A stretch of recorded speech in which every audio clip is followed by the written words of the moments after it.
अभी एक फैशन हो गया है, आम्बेडकर आम्बेडकर आम्बेडकर आम्बेडकर आम्बेडकर आम्बेडकर। इतना नाम अगर भगवान का लेते तो 7 जन्मों तक स्वर्ग मिल जाता।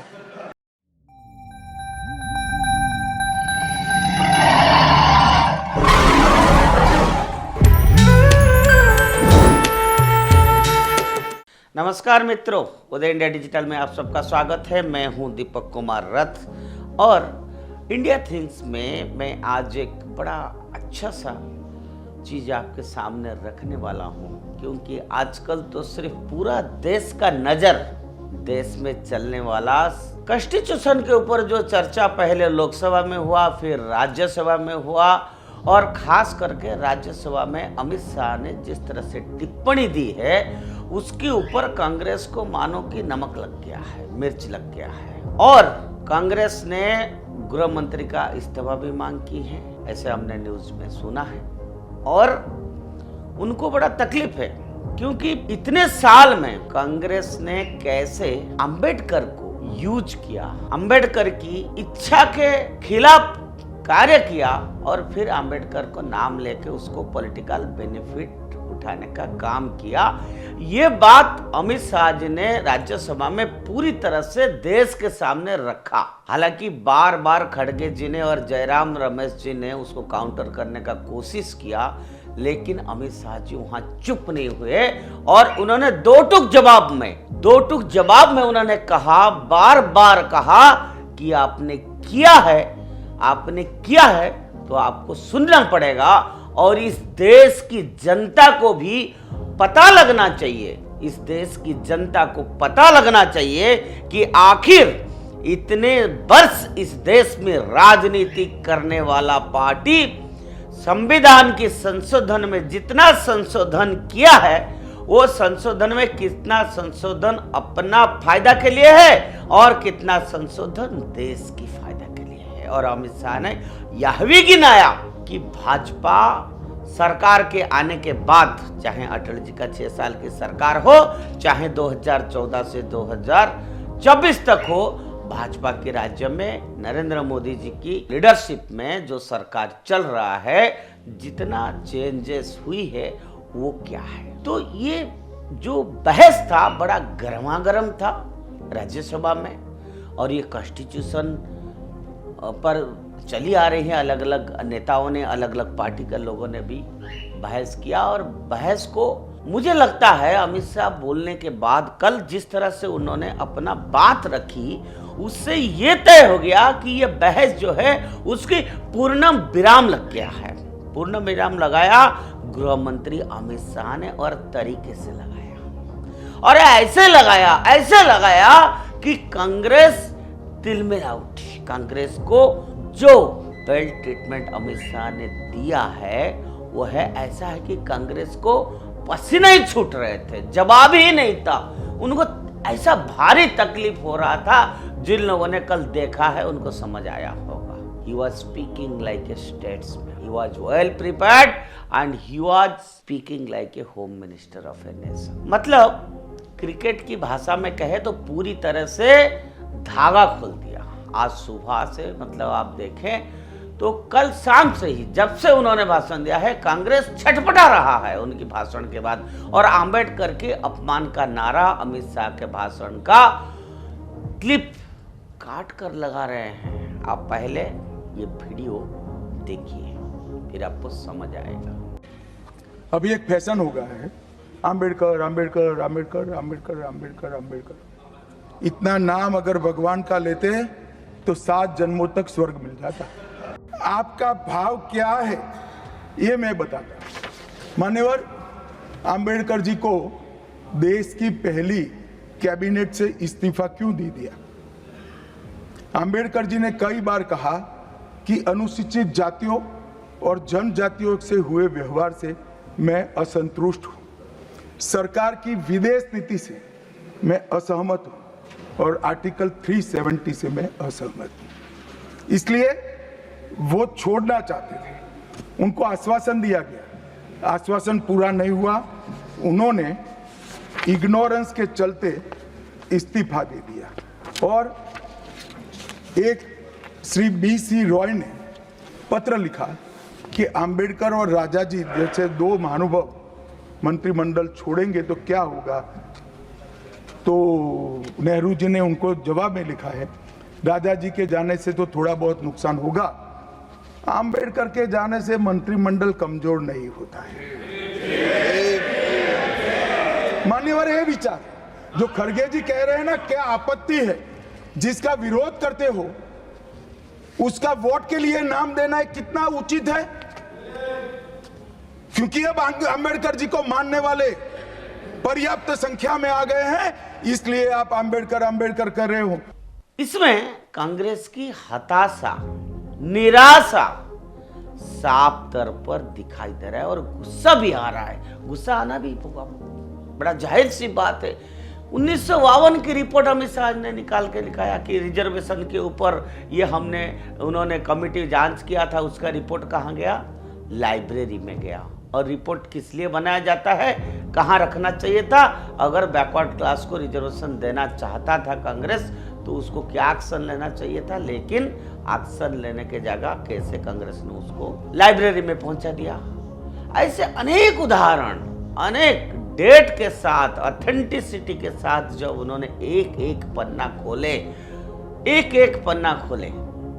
वो तक कि उन्होंने जिस अंबेडकर को लेके कांग्रेस की बड़े बड़े दिग्गजों ने ऐसे ऐसे वक्तव्य बयान दे रहे थे, इंदिरा गांधी स्वयं, श्रीमती इंदिरा गांधी ने सावरकर के ऊपर किस डेट में क्या बोला था, वो तक डेट तक मेंशन करके अमित शाह ने बोला और उनकी हर आर्गुमेंट को लिटरली धो डाला। अंबेडकर के नाम पर अपनी राजनीति चमकाती कांग्रेस को जब अमित शाह ने आईना दिखा दिया तो कांग्रेस का बिलबिलाना तो तय ही था। सबको पता था कि इसके बाद कांग्रेस तो बखलात के हुए बात करेगा।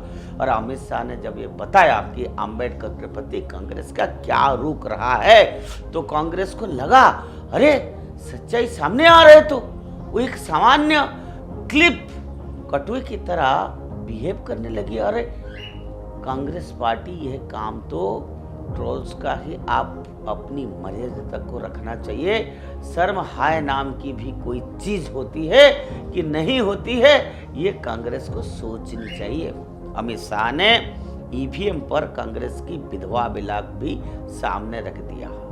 जिस चीज को सुप्रीम कोर्ट 26 बार खारिज कर चुका है, इलेक्शन कमीशन नकार चुका, उस पर कांग्रेस का विधवा विलाप तो हंसने की बात हो गया। अब तो कांग्रेस के साथियों ने भी कांग्रेस के इस नाटक पर उंगली उठाना शुरू कर दिया है।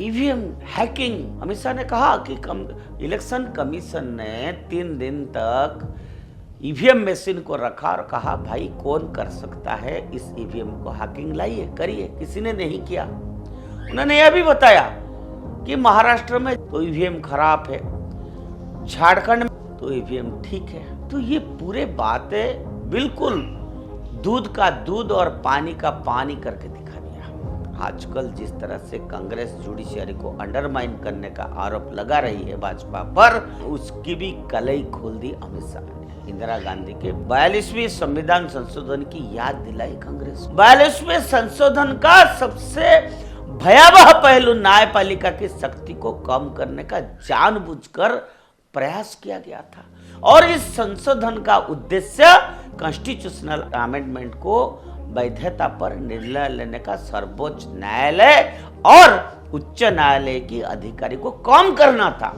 और विशेष रूप से संविधान संशोधन की न्यायिक समीक्षा को रोकने के लिए आर्टिकल 368 में संशोधन किया गया, जिससे संसद को संविधान में बदलाव करने की अनियंत्रित शक्ति मिल गई।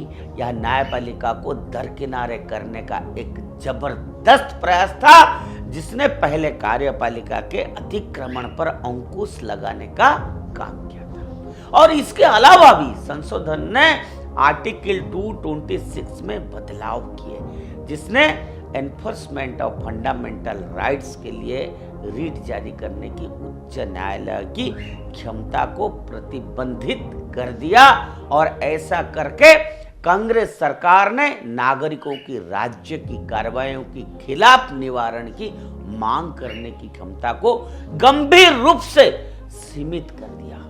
इन उपायों का स्पष्ट उद्देश्य असहमति को दबाना था, जिससे इस देश की जुडिशियल फ्रीडम के मुद्दे पर कांग्रेस पार्टी का दोहरापन पूरी तरह से उजागर हो गया और वही हार्ट बर्न था उनके, वही सबसे बड़ा हार्ट बर्न था। एक एक चीज चुन के पॉइंट बाय पॉइंट ऑथेंटिसिटी के साथ अमित शाह ने संसद के सामने राज्यसभा में रखा। अमित शाह ने इसको भी सामने रख दिया डाटा के साथ। अमित शाह ने इस अवसर का उपयोग आपातकाल के लगाने और व्यक्तिगत लाभ के लिए संविधान में संशोधन करने के लिए कांग्रेस पार्टी और उसके नेतृत्व पर निशाना साधने के लिए किया।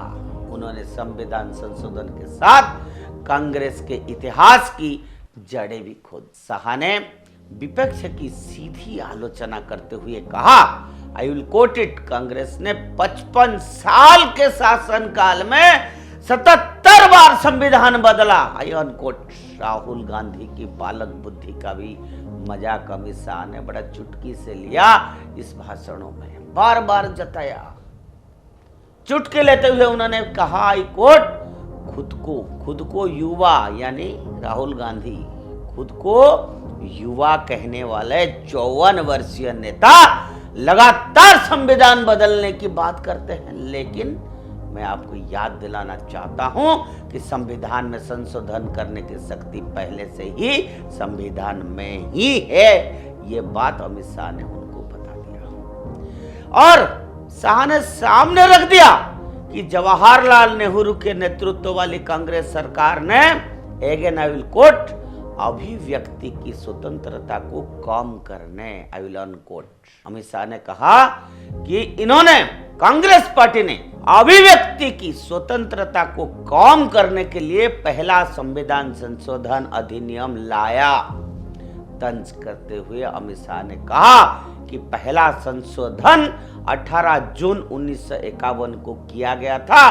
संविधान बनने के बाद कांग्रेस के पास इतना धैर्य नहीं था कि वो लोकसभा चुनाव का इंतजार कर सके। Uniform civil code, backward welfare, ऐसे तमाम मुद्दे जैसे कांग्रेस बार बार उठाता है, उन सब पर अमित शाह ने बारी बारी से कांग्रेस की कलाई खोल दी। संविधान को अपने मन माफिक बदलाव करने के लिए भी कांग्रेस की आदत पर भी अमित शाह ने बखिया उधर की रख दी और पूरा पोल खोल दी उनकी। कांग्रेस के कॉलोनियल हैंगओवर का भी अमित शाह ने खूब चुटकी ली।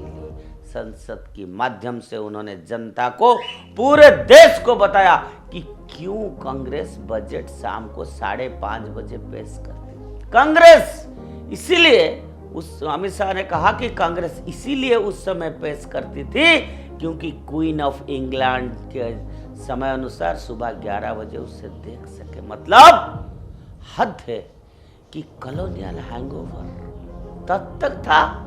कल जितना रोस्ट अमित शाह ने कांग्रेस का किया, उससे कांग्रेस का रूठी तो छूटी है। इसीलिए वो सुबह से उनके बोलने के बाद ही हाय तौबा मचा रहे हैं कि कैसे काउंटर करे, क्या तथ्य रखे। लेकिन याद रखने वाली बात यह है कि स्वतंत्र भारत की शुरुआत से ही जवाहरलाल नेहरू के नेतृत्व में कांग्रेस पार्टी ने अपने राजनीतिक एजेंडा के अनुरूप संविधान में बदलाव करना शुरू कर दिया था। ये बार बार बताया उन्होंने। नेहरू द्वारा पेश किए गए 1951 की फर्स्ट अमेंडमेंट ने freedom of speech and expression के अधिकार को काफी हद तक सीमित कर दिया, जिससे राज्य को रीजनेबल रेस्ट्रिक्शन लगाने और असहमति पर भविष्य के प्रतिबंधों के लिए आधार तैयार करने की अनुमति मिली। और उसके बाद वर्षों में संवैधानिक हेरफेर का ये पैटर्न और भी तेज हुआ, खास करके श्रीमती गांधी के शासन में, जिन्होंने आपातकाल था 75 से 77 तक, उसके दौरान इस दृष्टिकोण का उन्होंने उदाहरण देके एक एक चीज बताया। कुख्यात 42वें संशोधन से हटकर देखे तो कांग्रेस ने लोकतांत्रिक रूप से निर्वाचित राज्य सरकार को बर्खास्त करने के लिए नियमित रूप से अनुच्छेद 356 का दुरुपयोग किया, जो उसकी राजनीतिक विचारधारा के अनुरूप नहीं थे। 1947 और 1984 के बीच अनुच्छेद 356 का 90 से अधिक बार इस्तेमाल किया गया, जिसमें अक्सर गैर कांग्रेसी सरकारों को निशाना बना गया। ये बर्खास्त की जो अक्सर संदिग्ध आधार पर आधारित होती है, फेडरलिज्म के कंसेप्ट पर एक जबरदस्त हमला थी और लोगों की लोकतांत्रिक जनादेश को ये हमेशा कमजोर करती थी। संवैधानिक प्रावधानों को राजनीतिक सुविधा के साधन के रूप में इस्तेमाल करके कांग्रेस ने न केवल संविधान की मूल ढांचे के साथ छेड़छाड़ की, बल्कि शासन के रूप में केंद्रीय अधिनायकवाद की एक खतरनाक मिसाल भी कायम की। यह इतिहास पार्टी की लोकतंत्र और संवैधानिक मूल्यों की वकालत करने के मौजूदा दावों पर साफ तौर पर उंगली उठाता है, और यही काम कल अमित शाह ने अपनी भाषण में पूरी तरफ से किया है, और उसके बाद पूरी देश में कांग्रेस नेताओं ने बखला गए हैं।